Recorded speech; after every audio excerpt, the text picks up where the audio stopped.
खुदावंद यीशु मसीह के पाक और जलाली नाम में आप सबको सलाम। जैसा कि इन दिनों में हम रूहुल कुदस के ताल्लुक से स्टडी कर रहे हैं, तो आज का जो हमारा टॉपिक है वो है रूहुल कुदस हवा है। रूहुल कुदस हवा की मानेंगे। आए हम दुआ करें। खुदावंद हमारी मदद कर। खुदावंद तू मेरी आवाज़ का जिम्मा ले, मेरे रूह बदन जान पर तू कंट्रोल कर। ऐ पाक रूह मेरी मदद कर ताकि मैं इस पैगाम को तेरे लोगों तक पहुंचा सकूं, और जहां कहीं ये मैसेज जाए, जो कोई इसको सुने उनकी जिंदगी बदल जाए और तेरा पाक रूह एक जलाली काम करे, यीशु मसीह के पाक नाम से आमीन। यूहन्ना की इंजील 3 बाब और उसकी 8वीं आयत में यूं लिखा है, हवा जिधर चाहती है चलती है और तू उसकी आवाज सुनता है, मगर नहीं जानता कि कहां से आती है और कहां को जाती है। आमीन। हवा जिधर चाहती है चलती है और तू उसकी आवाज सुनता है। गोया कि हवा खुद मुख्तार है।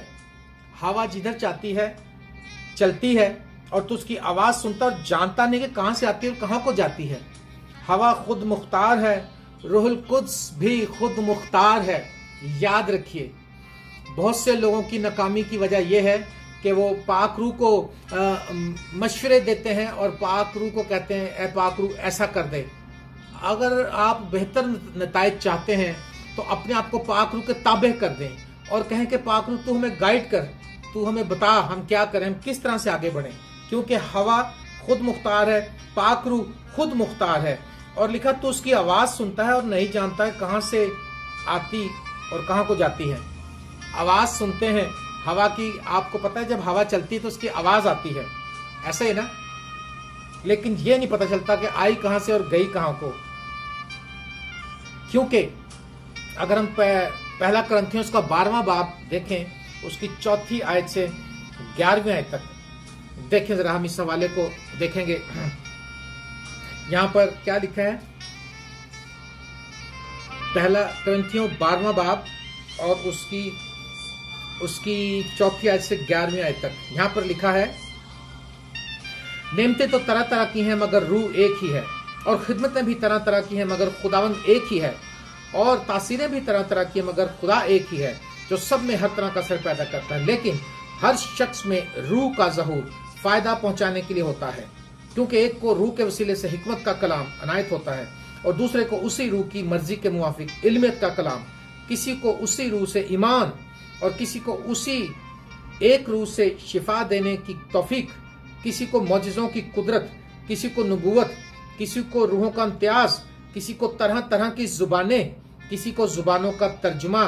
लेकिन ये सब तासीरें वही एक रूह करता है और जिसको चाहता है बांटता है। आमीन। ये अभी हमने जो तफसील पढ़ी है, ये एक रूहुल कुद्दुस की मर्जी है। किसी को वो इल्मियत का कलाम बख्श देता है, किसी को मौजिज़ों की कुव्वत देता है, किसी को जुबानें बोलने का मसा देता है, किसी को तर्जमा करने की नेमत देता है, और तरह तरह की नेमतें तरह तरह से पाक रूह अता करता है। लेकिन करता वही एक पाक रूह है और वो अपनी मर्जी से करता है। पाक रूह खुद मुख्तार है, जैसे हवा खुद मुख्तार है, जिधर चाहती है चलती है। पाक रूह भी अपनी मर्जी से काम करता है। लेकिन एक चीज जरूर है, जो लोग दुआ नहीं करते उनकी तरफ पाक रूह कुछ नहीं करता। पाक रूह चाहता है कि दुआ गो लोग, आज वो देख रहा है, पाक रूह चाहता है कि लोग दुआ में बैठें, दुआ में टाइम गुजारें, खानदान दुआ में बैठें, फैमिलीज, माँ बाप बच्चे मिलकर दुआ करें, बहन भाई मिलकर दुआ करें, कलीसियाएं मिलकर दुआ करें, क्वायर्स के लोग मिलकर दुआ करें। और जब इस तरह से दुआएं होंगी तब पाक रूह मूव करेगा और आपकी जिंदगी में जलाली काम होंगे। लिखा तो उसकी आवाज सुनता है। अमाल 2 बाब में हम क्या पढ़ते हैं कि जब 120 की जमात दुआ कर रहे थे, वो दुआ कर रहे थे और बाला खाने में इकट्ठे थे, तो लिखा कि यकायक एक ऐसी आवाज आई जैसे जोर की आंधी का सन्नाटा होता है, और उससे सारा घर जहां बैठे थे गूंज गया। हालेलुया। जोर से ऐसी आंधी आई, ऐसी आवाज आई जैसे आंधी का जब हवा चलती है, हवा नजर नहीं आती, हवा की आवाज आती है। हवा नजर नहीं आती, हवा के ताल्लुक से पता चलता है कि हवा चल रही है, महसूस कर सकते हैं उसके, क्योंकि हवा में एक पावर है, हवा में एक कुदरत है, हवा में एक आवाज है, हवा खुद मुख्तार है। पाखरू में कुदरत है, पाखरू में पावर है, पाखरू खुद मुख्तार है, पाखरू एक आवाज भी है। हालेलुया। और इसमें इतनी पावर है, रूहुल कुदस की जो कुदरत है, जो पावर है, इसको ध्यान से जरा सुनिए। ये जो कुदरत है ये ऐसी नहीं है कि आप चिले कर रहे हैं। बहुत से लोग कहते हैं जी वो मुकाशफा पढ़ते जाओ रोज बड़ी पावर मिल जाती है, जबूर पढ़ते जाओ, ऐसा नहीं है। हमें चाहिए, आप ध्यान से सुने, मसीह यीशु के ताबे हों, उसके कलाम पर अमल करना शुरू करें, उसकी हुजूर में बैठना शुरू करें। पाक रूह की कुदरत आपकी जिंदगी में बहेगी, वो आपको कुव्वत, पाक रूह आपको कुव्वत बख्शेगा, आपको इस्तेमाल करेगा, आपको बरकत देगा। अगर हम पहला सलातीन उसका 19वां बाब देखें और 10वीं और 12वीं आयत, तो देखें यहां पर क्या लिखा है। पहला सलातीन और उसका 19वां बाब देखें, यहां पर क्या लिखा है। पहला सलातीन और उसका 19वां बाब और उसकी 10वीं और 12वीं आयत, 10वीं आयत से लेकर 12वीं आयत तक पढ़ें। यहां पर लिखा है, और उसने कहा, खुदावंद लश्करों के खुदा के लिए मुझे बड़ी गैरत आई, क्योंकि बनी इस्राएल ने तेरे अहद को तरक किया और तेरे मजहबों को ढा दिया और तेरे नबियों को तलवार से कत्ल किया, और एक मैं ही अकेला बचा हूं, सो मेरी जान लेने के दर पे हैं। उसने कहा, बाहर निकल और पहाड़ पर खुदावंद के हुजूर खड़ा हो, और देखो खुदावंद गुजरा। अब देखें जरा, और एक बड़ी तुंद आंधी ने खुदावंद के पहाड़ को चीर डाला। एक आंधी ने, पाखरू हवा की तरह है, और ये इसमें एक पावर है, कुदरत है। क्या हुआ? एलिया जब बाहर निकला तो लिखा कि उसने कहा, बाहर निकल और पहाड़ पर खुदावंद के हुजूर खड़ा, और देखो खुदावंद गुजरा, और एक बड़ी तुंद आंधी ने खुदावंद के आगे पहाड़ को चीर डाला और चट्टानों के टुकड़े कर दिए। मेरे वालिद साहब कैटरपिलर मैकेनिक का काम करते रहे हैं बहुत साल, 35 साल, तकरीबन 30-35 साल दुनिया के ममालिक में वो गए। वो बताते हैं जब पत्थर के पहाड़ को तोड़ना होता है, और आप भी जानते हैं, अब तो मीडिया के जरिए बहुत कुछ आप देखते हैं, वो पत्थर के पहाड़ के अंदर डीप ड्रिलें करके उसके अंदर बारूद भरते हैं, और फिर जब वो पूरे पहाड़ में जगह जगह भर के दूर से जाकर उसको पुश करते हैं, बटन दबाते हैं, और वो ब्लास्ट होता है और फिर पहाड़ों फटता है। कितनी पावर चाहिए, कितना उनको ग्रेनेड बॉम्ब लगाने पड़ते हैं उनके अंदर। लेकिन पाखरू में ऐसी कुदरत, पाखरू की जो कुदरत है, देखें कि लिखा, आंधी में जब वो, और तुंद आंधी ने खुदावंद के आगे पहाड़ को चीर डाला, चट्टानों के टुकड़े कर दिए। याद रखिए, अगर आप खुदावंद के पाक रूह से भरे रहेंगे, आपके आगे आने वाली हर चट्टान जो इब्लीस लाए, दुनिया लाए, हालात लाए, टुकड़े टुकड़े कर देगी पाक रूह की कुदरत। हालेलुया। आप खुदा के पाक रूह में बढ़ें, पाक रूह के वसीले से आगे। बगैर पाक रूह के कोई ब्लेसिंग नहीं होगी, कोई बरकत नहीं आएगी, कोई मौजज़ा नहीं होगा, कोई निशान जाहिर नहीं होगा। और लिखा, और टुकड़े कर दिए। खुदावंद आंधी में नहीं था, आंधी के बाद जलजला आया, और खुदावंद जलजले में भी नहीं था, और जलजले के बाद आग आई, पर खुदावंद आग में भी नहीं था। इसके बाद एक दबी हुई आवाज आई, और उसको एलिया सुनकर एलिया ने अपना मुंह चादर से लपेट लिया और बाहर निकलकर उस गार के मुंह पर खड़ा हुआ, और देखो से आवाज आई कि एलिया तू यहाँ क्या करता है? और उसने कहा, मुझे खुदावंद के लिए बड़ी गैरत आई, और इसी तरह बनी इस्राएल ने तरक किया। यहां पर सिर्फ मेरा बताने का मकसद, यह हवाला पढ़ने का यह था कि पाक रूह के अंदर इतनी कुदरत है कि चट्टानों को चीर देता है। हालेलुया। पाक रूह, दुआ करें कि खुदा पाक रूह से आपको भरे, दुआ करें कि पाक रूह आपकी जिंदगी में सकूनत करे, और जितने ज्यादा आप हलीम बन के जिंदगी गुजारेंगे, जितने ज्यादा आप दुनियावी कामों से साइड पर होकर जिंदगी गुजारेंगे, उतना ही ज्यादा खुदा का पाक रूह आपकी जिंदगी में काम। खुदा के साथ टाइम गुजारें, खुदा के साथ टाइम गुजारें। और एक और हवाला देखें, आपको पता है कि जब मूसा अपनी कौम को लेकर निकला था तो आगे बहरे कुलजम आ गया था। जब बहरे कुलजम आ गया तो बहरे कुलजम को भी हवा ने चीरा था। पाक रूह में बता रहा हूं, हवा की तरह है जो चट्टानों को चीर देती है। हालेलुया। और जो समुद्रों को चीर देती है। क्या हुआ था यहां पर? यहां लिखा कि बहरे कुलजम जब समुद्र सामने आया तो बनी इसराइल घबरा गए और मूसा ने खुदा उनसे फरियाद की। मूसा ने कहा, ए खुदा मैं क्या करूं? खुदा ने कहा, अपना आसा पानी पर मार। और लिखा, खुदा ने एक तुंद हवा चलाई और ऐसी हवा चलाई कि उसने पानी का इस जोर से, हवा का इतना, हवा में प्रेशर है, पावर है, कुदरत है, उस ऐसे प्रेशर था उसमें कि वो समंदर को उसने दो हिस्सों में चीर के रख दिया। जैसे मैंने पहले कहा कि अगर आपकी जिंदगी में पाकरू है, आप चट्टानों को चीर देंगे। अगर आपकी जिंदगी में पाकरू है, पाकरू आपकी जिंदगी में आने वाले समंदरों के अंदर भी रास्ते बना देगा। हालेलुया। और याद रखिए, ये चट्टान, जो हवा आई, तुंद आंधी चली, उसने एलिया को हलाक नहीं किया। और जो ये आंधी चली, तुंद हवा चली, इसने बनी इसराइल कौम को हलाक नहीं किया। ये हवा और ये आंधी का सन्नाटा, ये अंधेरी, ये तूफान जो चलता है पाकरू की कुदरत का, ये ईमानदारों को खत्म नहीं करता, ईमानदारों की प्रोटेक्शन करता है, बेईमानों को बताता है, बेईमानों को निशान दिखाता है कि ये मेरे लोग हैं, ये देखो मैं इनमें और तुम में कितना फर्क करता हूं। Hallelujah, praise the Lord. Jesse Duplantis एक अमेरिकन खादम है, अमेरिका में एक खादम है जेसी डुप्लेंटिस। वो कहते हैं, जब मैं छोटा बच्चा था तो हम चर्च में बैठे दुआ कर रहे, तो मैं खिड़की में बैठा हुआ था। तो कहता, हमारे इलाके में मैं खिड़की में देख रहा हूं कि एक ऐसा बगोला चला, आंधी का, तूफान का जो चलता, आपको पता है ऐसे घूमता हुआ वो, और वो ट्विस्टर सा चला, और वो कहता है ऐसा घूमा कि उसने मेरे सामने देखते देखते बस्ती के घर उड़ा दिए।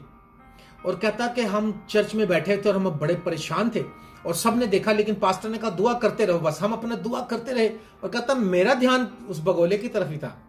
कहता वो घूमता घूमता जब चर्च के साथ आया, चर्च के करीब, तो चर्च से नहीं टकराया बल्कि उसके दो हिस्से हो गए, और घूम के आगे जाकर मैंने देखा तो फिर मिल गया और बाकियों को उड़ाने लग गया। हालेलुया। ये आंधी, ये तूफान जो चलाता है, पाकरू की कुदरत का, हवा का प्रेशर जो आता है, ये ईमानदार को बर्बाद करने के लिए नहीं आता, ईमानदार को बचाने के लिए आता है, ईमानदारों को बताने के लिए आता है कि मैं तुम्हारे साथ हूं, अपनी कुदरत को जाहिर करने के लिए आता है। हालेलुया। हवा जिंदगी बख्श, हवा में पावर है, हवा में जिंदगी है। अगर ये ऑक्सीजन जो आपके पास आप सांस ले रहे हैं, अगर खुदा ये ऑक्सीजन खींच ले तो ऐसे मर जाएंगे हम 1 मिनट में। जो हिटलर था, उसने जो 60 लाख यहूदियों को मारा था, उसने गैस चैम्बर में बंद करके मारा था। उसमें ऑक्सीजन नहीं था, उसमें से ऑक्सीजन की बजाय वो गैस छोड़ते थे ऐसी जहरीली, वो हमारे उसके इंसान के अंदर जाती थी, वो मर जाते थे। इसलिए अगर हवा जो है ये जिंदगी बख्शती है, पाखरू भी हवा की मानिंद है, जिंदगी बख्शता है। आज हमारी रूहानी जिंदगियां डेड हुई हुई हैं क्योंकि हमारी जिंदगी में पाखरू का काम ही नहीं है। पाखरू हमारी जिंदगी में काम नहीं कर रहा, पाखरू हमारी जिंदगी में है ही नहीं, हमारी जिंदगियां डेड हुई हुई हैं। रूहानी तौर पर हम मुर्दा हैं, रूहानी तौर पर हम मुर्दा हैं, जिस्मानी तौर पर तो जिंदा चल फिर रहे हैं, लेकिन रूहानी तौर पर मुर्दा हैं क्योंकि पाकरू हमारी जिंदगियों में नहीं है। हिजकिय्याह 37वां बाब अगर हम देखें 9वीं आयत से 14वीं आयत तक तो लिखा है, हिजकिय्याह 37वां बाब 9वीं से 14वीं तक लिखा है, नबूवत कर तू हवा से, लिखा तब उसने मुझसे फरमाया कि नबूवत कर तू हवा से, नबूवत कर ए दम तू चारों तरफ से आ, इन मकतूलों पर फूंक के जिंदा हो जाएं। बस मैंने हुक्म के मुताबिक नबूवत की और इनमें दम आया और वो जिंदा होकर अपने पांव पर खड़ी हुई। हालेलुया। क्योंकि जब उनको ऑक्सीजन मिला, पाक रूह कुदरत ऑक्सीजन देती है और पाक रूह कुदरत जिंदा करती है। पाक रूह खुदावंद यीशु मसीह जब जंगल से लौटे थे, 40 दिन और 40 रात दुआ में और रोजे में ठहरे रहे, और वहां से जब वापस आजमाइश भी हुई तो लिखा फिर खुदावंद का रूह उसके साथ शिफा देने को उसके साथ साथ था और मौजे करने के लिए फिर यीशु मसीह ने आके कितने जलाली काम किए, फिर मुर्दों को जिंदा किया, कोड़ियों को पाक किया। पाक रूह की कुदरत चाहिए आपको और मुझे भी चाहिए, आपको भी चाहिए। अगर हमारे सारे चर्च के हर ईमानदार पाक रूह से भरता जाएगा तो उसको और वो उसकी विजन क्लियर होती जाएगी और वो आराम से आगे चलता जाएगा और कामयाब होता जाएगा। हालेलुया। पाक रूह हवा की मानिंद है, हवा खुद मुख्तार है, हवा ताकतवर है, हवा में जोर है, हवा में पावर है, जो चट्टानों को चीर देती है, जो समुद्रों को दो हिस्से में तकसीम कर देती है। हालेलुया। हवा से अकाब जो है, हवा अकाब को ऊपर को उड़ाती है। ईमानदार अकाब की मानिंद है। जब आप खुदावंद को कबूल करते हैं, आप पाक रूह के वसीले से बहते हैं। आपको मुश्किल नहीं लगता, लेकिन अगर आप अपने जिस्मानी अक्ल से चलें, आपको बहुत मुश्किल पेश आएगी। हवा अकाब को ऊंचा ले जाती है। अगर आप बुलंदियों पर जाना चाहते हैं तो आप पाक रूह के वसीले जा सकते हैं। हालेलुया। हवा ईमानदार को, जैसे हवा अकाब को ऊपर ले जाती है, ऐसे हवा ईमानदार को अपग्रेड करती है।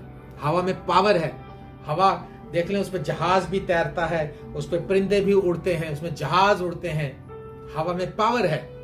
पाक रूह में ऐसी कुदरत है कि वह आपको उड़ाएगी अपने कुदरत के वसीले से। पाक रूह कुदरत आपको अपग्रेड करेगी। हालेलुया। और हवा नजर नहीं आती, रूहुल कुद्दुस भी नजर नहीं आता। आज बहुत से लोग मजाक करते, तेरे को बड़ा पाक रूह आया, कित्थों आया तो कित्थों गया। तौबा करो, तौबा करो। पाक रूह के खिलाफ तो बोलने की बख्शिश ही नहीं है। नहीं आपको कुछ पता, इस स्टडी का नहीं पता, न मत बोले, कहें भाई पता नहीं मुझे, हाथ जोड़ दें। मजाक मत करें और रूह से भरे हुए लोगों की इंसल्ट मत करें। पाक रूह के बगैर कुछ भी नहीं हो सकता।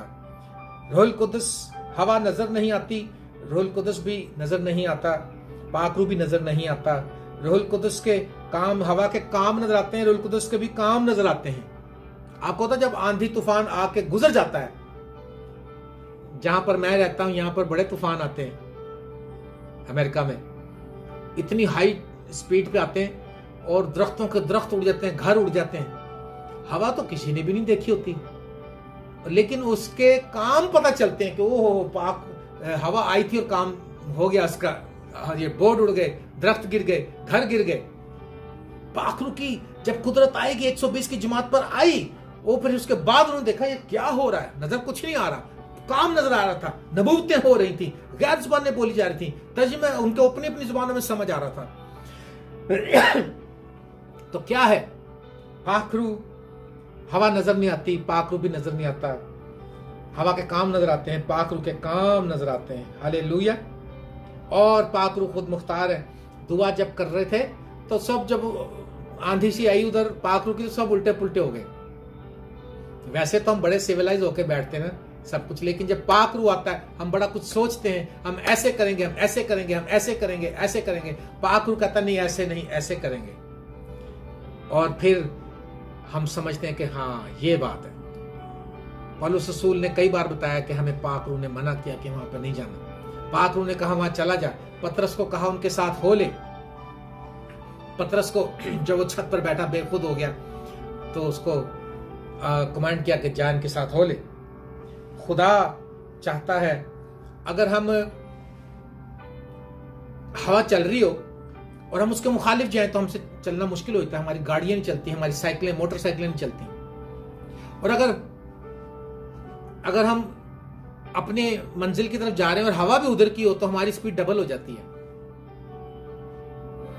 अगर आप पाक रूह के बहाव में चलेंगे तो आप तेजी से तरक्की की मंजिलें काम चढ़ते जाएंगे। लेकिन अगर आप मुखालिफ चलेंगे, अगर पाक रूह के मुखालिफ चलेंगे, कलाम के मुखालिफ चलेंगे, तो फिर वो बस एक एक कदम आगे जाएंगे, चार चार कदम पीछे जाएंगे, एक एक कदम आगे जाएंगे, चार चार कदम पीछे जाएंगे। आपको पता है हवा ईमानदार को सपोर्ट देने के लिए आती है। रूहुल कुद्दुस की कुदरत ईमानदार को सपोर्ट देने के लिए आती है। और जो शैतान क्या करता है, वो मुखालिफ हवा चलाता है। यीशु मसीह कश्ती में जब जा रहे थे तो लिखा तूफान आ गया और यीशु मसीह ने तूफान को डांटा। यीशु समझ गए थे कि शैतान प्रॉब्लम कर रहा है और खुदावंद ने तूफान को डांटा। अगर खुदावंद आपके साथ होगा तो खुदा और पाक रूह की जो हवा आएगी वो तो आपको अपग्रेड करने के लिए आएगी। लेकिन इब्लीस आपकी मुखालफत करेगा, लेकिन आपका अख्तियार होगा, आपके पास कुदरत होगी, आप उसको डांट सकेंगे, आप उसको झिड़क सकेंगे। हालेलुया। सो आज हमने किया इस बात पर कि रूहुल कुद्दुस हवा है और हवा खुद मुख्तार है और हवा किधर से आती, किधर को जाती, कोई नहीं जानता। और ऐसा ही वो शख्स जो रूह से पैदा होता है वो उसकी भी किसी को समझ नहीं आती कि ये बरकत इसको कहाँ से मिल गई, ये चीजें इसमें कहाँ से आ गई। हवा के जो है काम नजर आते हैं, हवा की आवाज है, हवा के अंदर आवाज है, हवा के अंदर पावर है, हवा के अंदर कुदरत है, चट्टानों को चीर देने के लिए, समुद्रों को चीर देने के लिए, चट्टानों के टुकड़े टुकड़े कर देने के लिए, मुर्दों को जिंदगी देने के लिए। हालेलुया।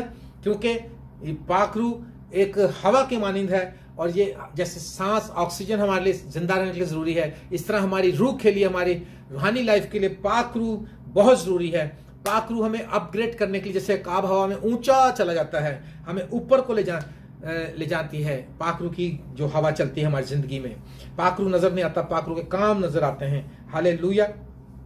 और पाक रूह ईमानदारों को, पाक रूह की हवा आपकी जिंदगी में आपको तबाह करने के लिए नहीं चलती, आपको अपग्रेड करने के लिए, आपको बरकत देने के लिए और गैर कौमों को दिखाने के लिए कि देखो मैं इनके साथ हूं। मेरी दुआ है आप पाक रूह से भरते जाएं, रूहुल कुदस के लिए दुआ करें, शबो रोज आंसू बहाएं, और आप रूहुल कुदस से जब भर जाएंगे आप देखेंगे आपकी मिनिस्ट्री में भी आप अपग्रेड हो जाएगी, आपकी मिनिस्ट्री अपग्रेड हो जाएगी आपके लिए खुदा, क्योंकि आप हवा के भाव के मुताबिक जा रहे होंगे। लेकिन अगर आप मुखालफत में चलते जाएंगे तो आप और लेट होते जाएंगे।